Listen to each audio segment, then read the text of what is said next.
عادت نہیں ہونے دیں۔ ویسے میرا اپنا خیال جڑا ذاتی ناراض نہ ہو تو میں نام لین لگا سارا مسئلہ جڑا پیار نہ، بس میرا جڑا ذاتی خیال ہے نا کہ قبر رسول اللہ تعالیٰ نے کنوں دینی چاہیے، ذاتی خیال میں بیان کر رہا، میرا خیال اپنا ذاتی کسی دینی چاہیے کہ رسول اللہ دی قبر دی حفاظت تسی کرو، نگرانی تسی کرو۔ پتہ ہے رب نے کیوں نہیں دیتی؟ دینی رب نو چاہیے سی کنہاں نو؟ شیعہ نو۔ رب نے دیتی نہیں، کیوں؟ رب کو پتہ تھا ساتھ ابو بکر عمر ہے۔ ساتھ کون ہے؟ ابو بکر عمر۔ ابو بکر عمر ساتھ ہیں، اے مندے نہیں تھے، انہاں نو دیون دی لوڑ کیڑی؟ رب نے پھر نہیں۔ چلو جی شیعہ نو نہیں تے، اصل کام تے بریلویاں دا یعنی شعبہ تے بریلویاں دا سی۔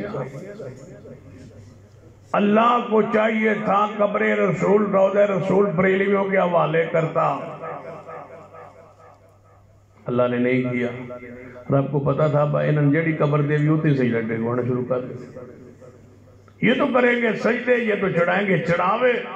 حضرت سلطان بہو کی قبر پہ کیڑا کام میں جڑا نہیں کرتے، سجدہ کرتے ہیں، چڑھاتے ہیں، نظر و نیاز سارا کچھ ہوتا ہے۔ بابا فرید کی قبر، سید علی اجمیری کی قبر، پیر عبدالقادر جیلانی کی قبر، امام بری کی قبر، بابا اجمیر کی قبر، بابا گولڑ شریف والے کی قبر، سارے بزرگوں کی قبر ان کے حوالے کی۔ انہوں نے سیرت سے بعد نہیں آئے، سجدے سے بعد نہیں آئے۔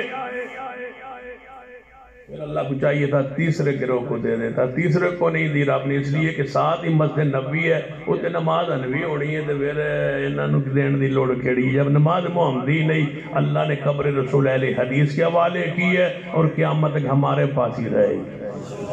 صداقت مسلک حق اہل حدیث زندہ باد، صداقت مسلک حق اہل حدیث زندہ باد۔ قبر مصطفیٰ روضہ رسول ہمارے پاس انشاءاللہ ہمارے پاس ہی رہے گا۔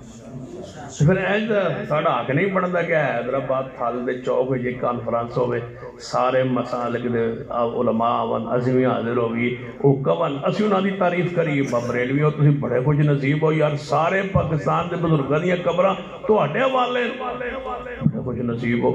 حضرت سلطان بہو جیسا بزرگ، حضرت بابا گولڑ شریف والا بزرگ، حضرت بابا فرید، حضرت بابا ابواللہ شاہ، حضرت بابا سید علی اجمیری، ساری قبریں تمہارے پاس ہیں، بڑے خوش نصیب ہو۔ پھر تمہیں بھی چاہیے انصاف سے محبت سے آخر میں تم تقریر کر لو اور کوئی حدیث ہو، ویسے کل تو ہڈا بھی بڑی شان ہے اونچی ہے کہ روضہ رسول تمہارے پاس ہے، تم بڑی شان والے، روضہ رسول تمہارے پاس ہے۔ جن بزرگوں کی قبریں تمہیں دی گئی ہیں تم نے ان کی حفاظت نہیں کی، وہاں بھنگ بھی ہوتی ہے، چرس بھی ہوتی ہے، افیم بھی ہوتی ہے، نشہ بھی ہوتا ہے، مرد عورتوں کا اختلاط بھی ہوتا ہے، ساری چیزیں ہوتی ہیں، شرک بھی ہے، بدعات بھی ہیں، سجدے بھی ہیں، خرابات بھی ہیں، چاندرے بھی ہیں، سب کچھ ہے۔ ہمارے اللہ نے ہمارے پاس محبوب کی قبر دی ہے، اللہ کی قسم بلا کوئی شرک کر کے دیکھو تو صحیح۔ اینی ہوتے متوے مولوی واپی کھڑن ہے جائل حدیث جاتے ہیں نا، تو ہمارے دوست جو مدینے میں پڑھتے ہیں وہ کھڑے ہوتے ہیں، اللہ کا ان چہروں کو دیکھ کے پتہ چلتا ہے، وہ ملتے ہیں، دیکھتے ہیں روضہ رسول کے پہرے دار۔ ما بین بیتی و منبری روضۃ من ریاض الجنہ، ایک جنت آسمانوں پر، ایک جنت زمین اندر، مدینہ پاک اندر۔ اوپر والی جنت میں کون جائے گا؟ نیچے والی جنت تو اللہ نے اہل حدیث کے حوالے کر دی ہے۔ روضہ رسول جنت ہے یا نہیں؟ تو ساڑھے حوالے جنہوں نے تلوی جنت نہیں لبھی انہوں نے پھر اتنی کیوں لبے گی؟ سن اوپر والی کیوں لبے گی؟ نیچے والی اللہ نے ہمیں دی ہے۔ قرآن پہ ہاتھ رکھ کے کہتا ہوں، حلفاً کہتا ہوں، باوضو بیٹھا ہوں کہ رسول اللہ صلی اللہ علیہ وسلم کی قبر جنت کا ٹکڑا ہے اور وہ ہمارے پاس ہے، اور انشاءاللہ جہاں جو حضور ہیں اس قبر پاک میں تو وہ ہمارے پاس ہے، تو جس جنت میں رسول اللہ نے ہونا ہے انشاءاللہ وہ بھی ہمارے پاس ہی ہوگی۔ پھر ابو بکر بھی ہو گئے، عمر بھی ہو گئے، تو سن ویسے جنت جانا نہیں جانے کیوں میں کو تے ابو بکر عمر ہونا، تو سن اس پاس جانے نہیں جاتے ابو بکر عمر نے ہونا ہے، اساں اس تو بغیر جنت جانے نہیں جاتا ابو بکر عمر نے نہیں ہونا۔ جنت ہوتی وہ ہے جس میں ابو بکر بھی ہوں ساتھ عمر بھی ہوں۔ فقاد اللہ بیس آگتے نہیں جو میں لگا نا سکون نہ لائیں میں 4 گھنٹے لگ رہا میں تو کوئی رولا نہیں پکے ہو نا ماشاءاللہ۔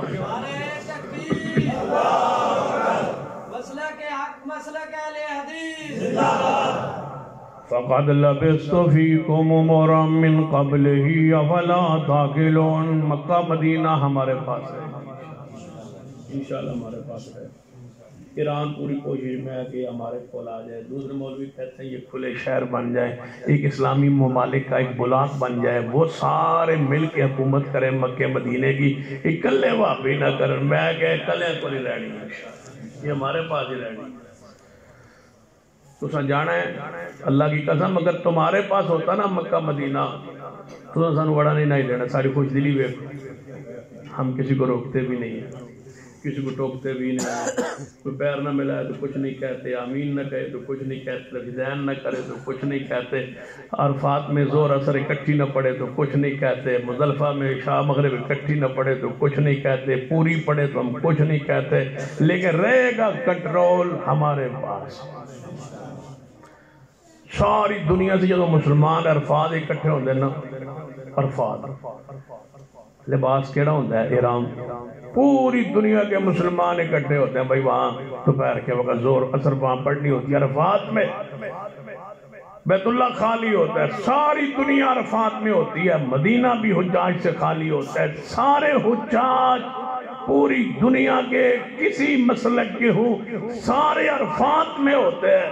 اس دن پتہ چلتا ہے حق پر کون ہے اور باطل پر کون ہے، ساری دنیا سے آنے والے مسلمان مقتدی ہوتے ہیں اور امام اس دن اہل حدیث ہوتا، جڑے بہت دن وہ بھی مقتدی ہوتے ہیں۔ اس دن پتہ چلتا ہے کہ اصل میں حق والا کون، جو آگے کھڑا ہوتا ہے امام، اذان ایک زور کی، اقامتیں 2 اور اقاری، خطبہ حج، پھر اذان زور،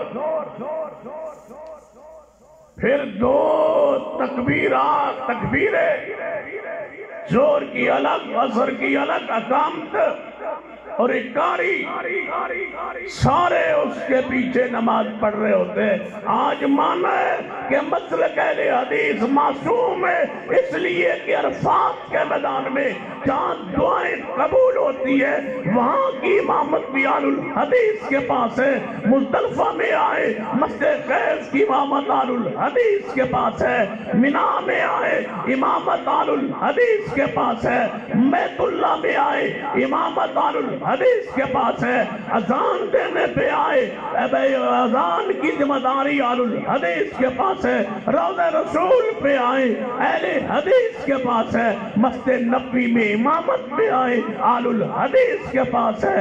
یہ اہل حق کیوں نہیں ہے جن کو اللہ نے محمد کے مصلی کا وارث اور امام بنا دیا؟ پھر اور کون آپ کو